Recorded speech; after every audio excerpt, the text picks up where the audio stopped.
Hello everyone and welcome to the channel. Sorry. Obviously this is the first video on the channel. Breaking down UFC 318 Holloway versus Poirier 3, and yeah, just want to let you guys know that I am hopped over from Twitter. Obviously, if you were following my Twitter account, I was doing a lot of prediction pages there, threads and stuff like that, and I'd like to transition over to YouTube.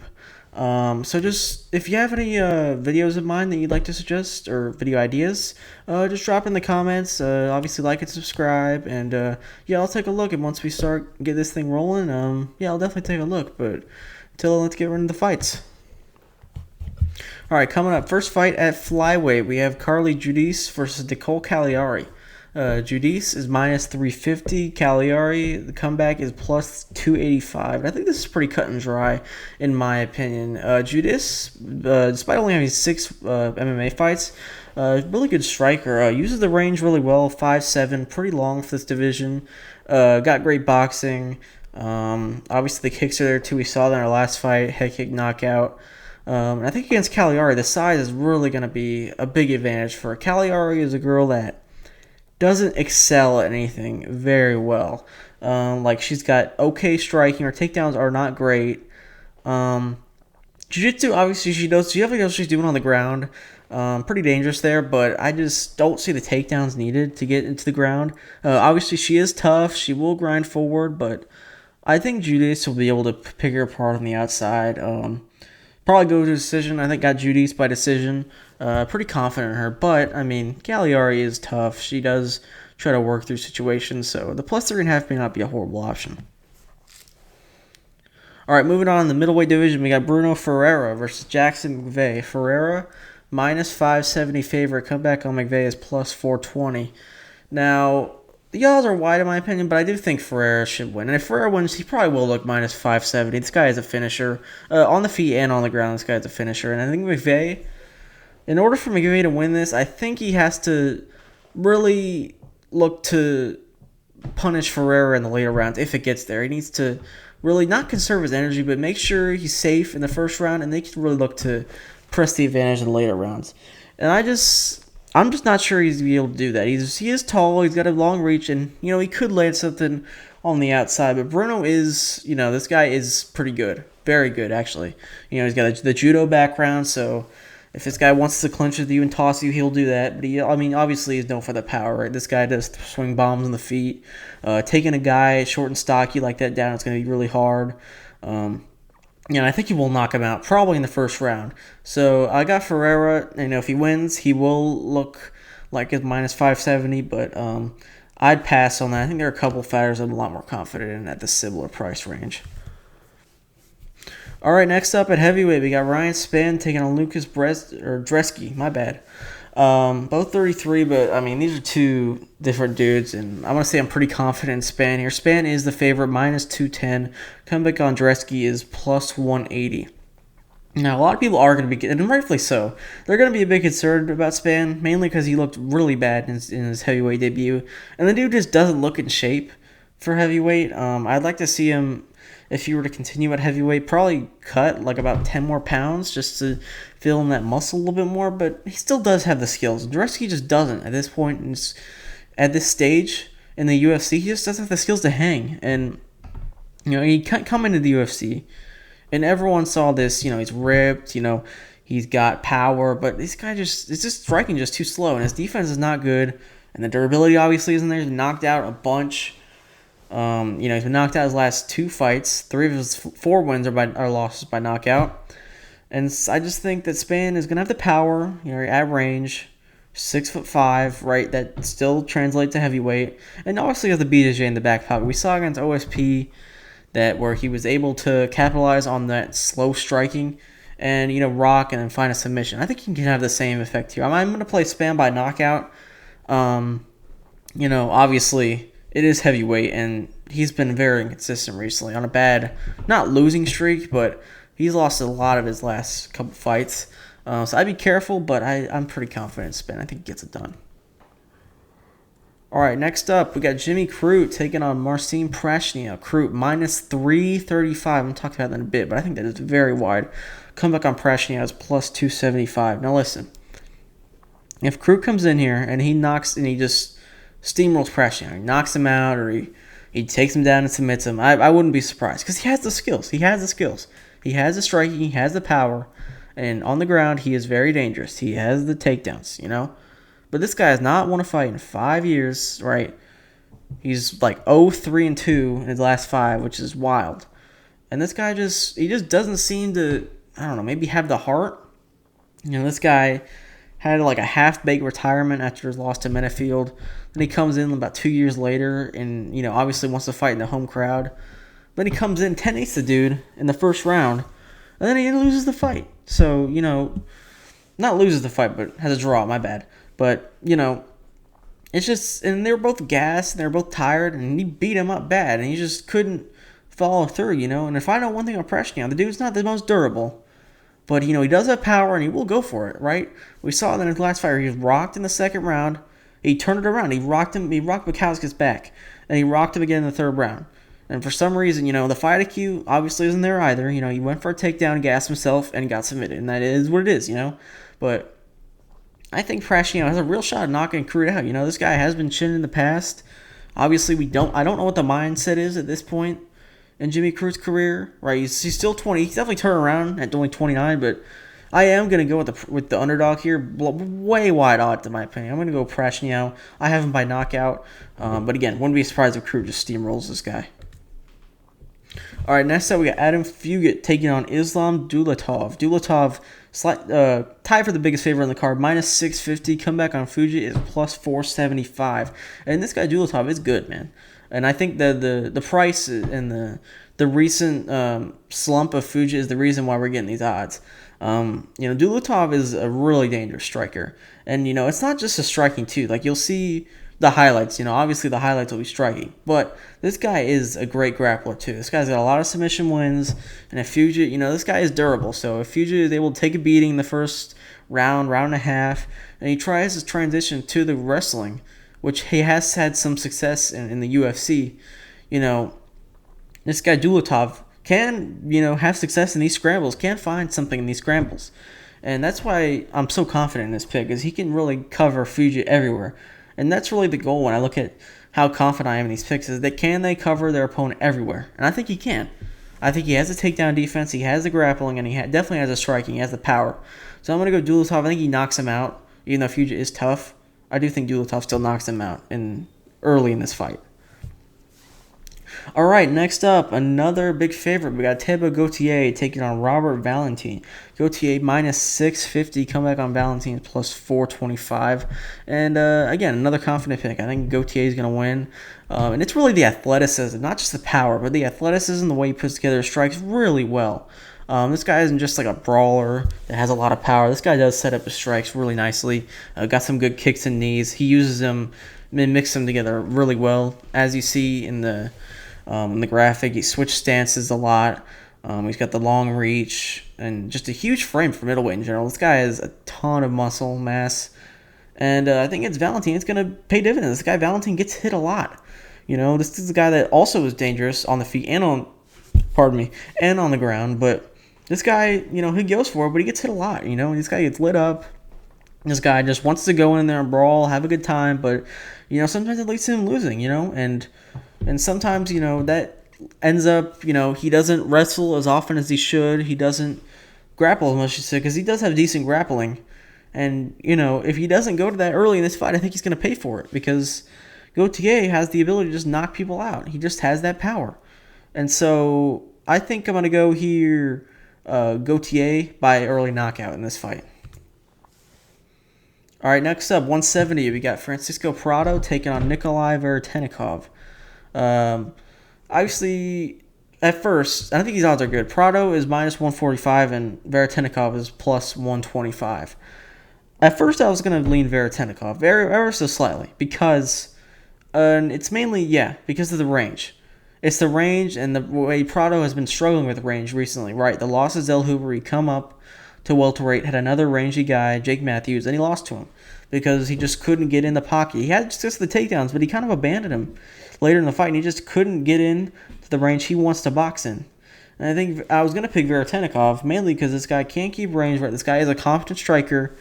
Despite being a little bit older, this guy is competent. This guy has okay wrestling. The takedown defense is not there. And that is why I switched to Praau, right? Veritenov's takedown defense was completely exposed the last fight. The guy got ragdolled. He got knocked out on the ground. And I think Praau can have the ability. He's faster, younger. He can get in the pocket, hopefully force these long exchanges. Veritenov is not the dynamic striker that Jake Matthews is or that Zellhuber is. And I think Praau can get in the pocket, land something big, or can take this fight to the ground. Hopefully he doesn't forget he has wrestling. Because this guy Veritenov can get taken down really easily. So I got Praau. I think he knocks him out inside the distance. All right, next up, we got a ranked middleweight matchup, Marvin Vtori versus Brendan Allen. Allen is now the favorite, minus 205. Vtori, the comeback is plus 175. And I think these odds make sense. Listen, Vtori, for how tough he is, right, this guy's a legendary chin, never been knocked down, all the stats. But what does he really do good? That's my question. And I don't think he does much of anything good, This guy is, an okay, like a volume striker, no power at all. Right, like one knockdown in the UFC total. This guy has decent wrestling, decent takedown defense. Doesn't wrestle offensively a lot at all. And, okay BJJ awareness on bottom. This guy hasn't been submitted, but only once. Like this guy isn't a killer on the ground.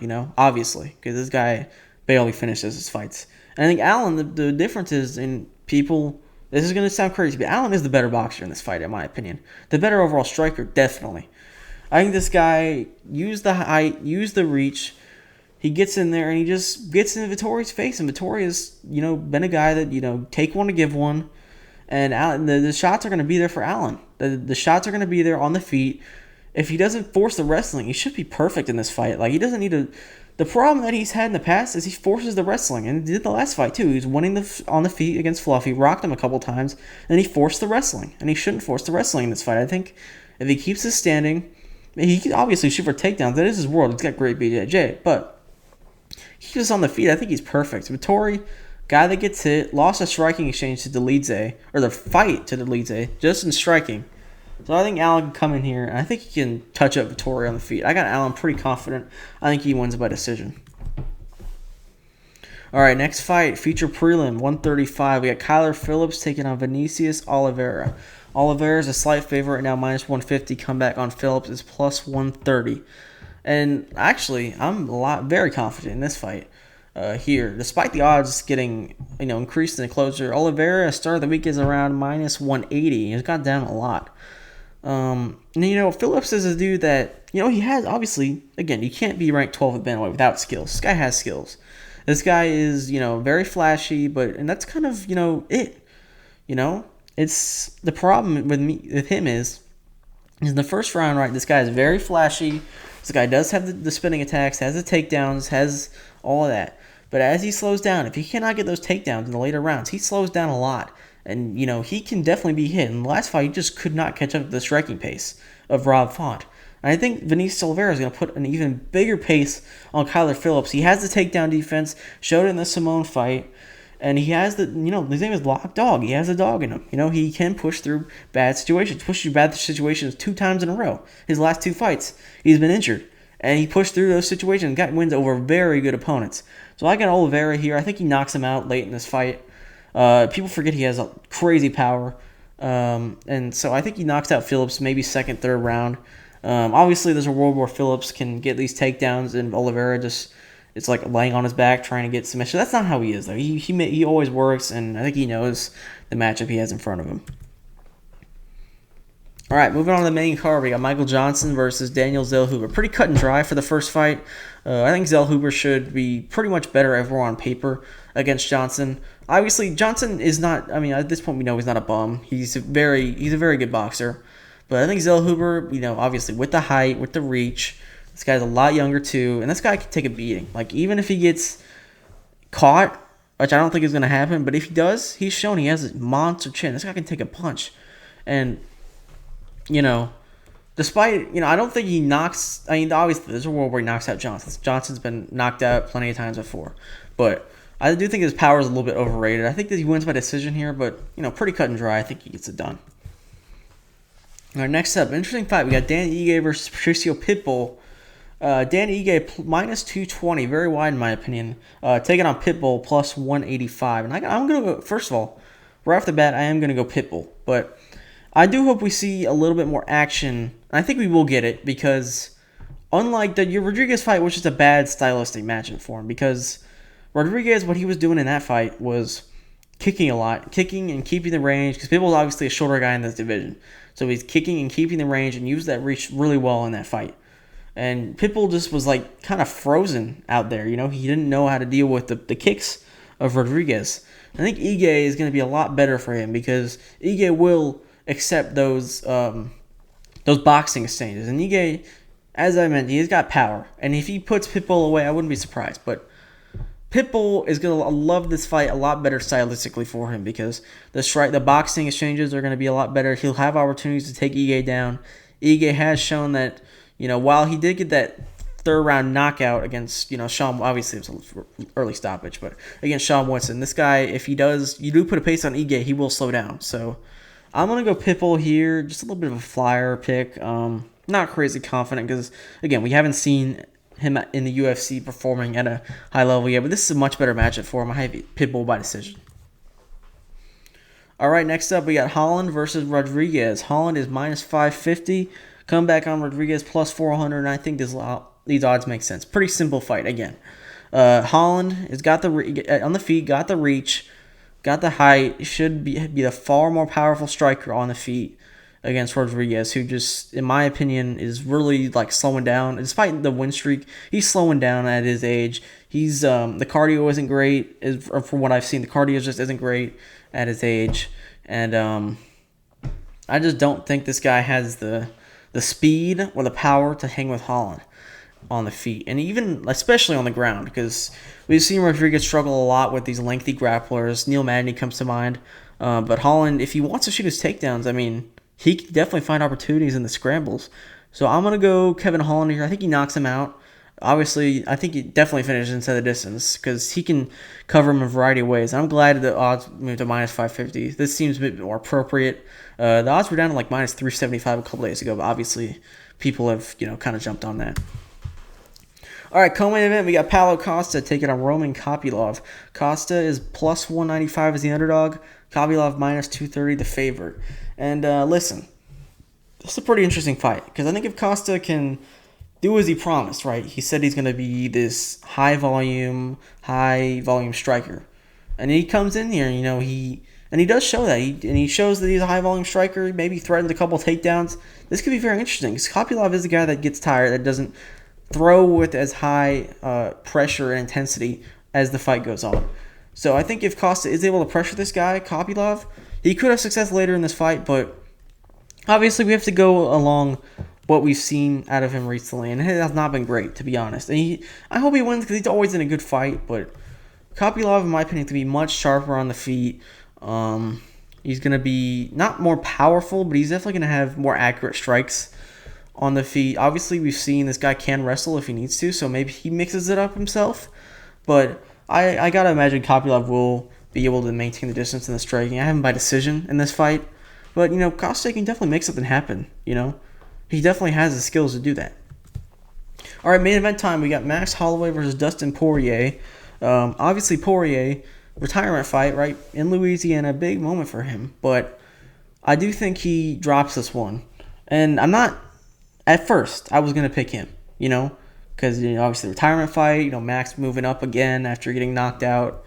And I was going to pick Poirier. But then I looked back at it, and I really tried to, you know, see, you know, why am I picking Poirier? And I had to go back on it. And I'm deciding now to side with Max because I think despite him getting knocked out, and obviously if the chin is gone, it's gone, right? We'll see, because Poirier will hit him, right? And then we'll see how Max responds to that power. Because Poirier obviously has the power, so we'll see how Max responds. We'll see if this guy can take punches. I think he can. Because he was taking punches versus Poirier, and he looks a lot better at lightweight. I think now at this stage in his career, a lot more filled out for his frame.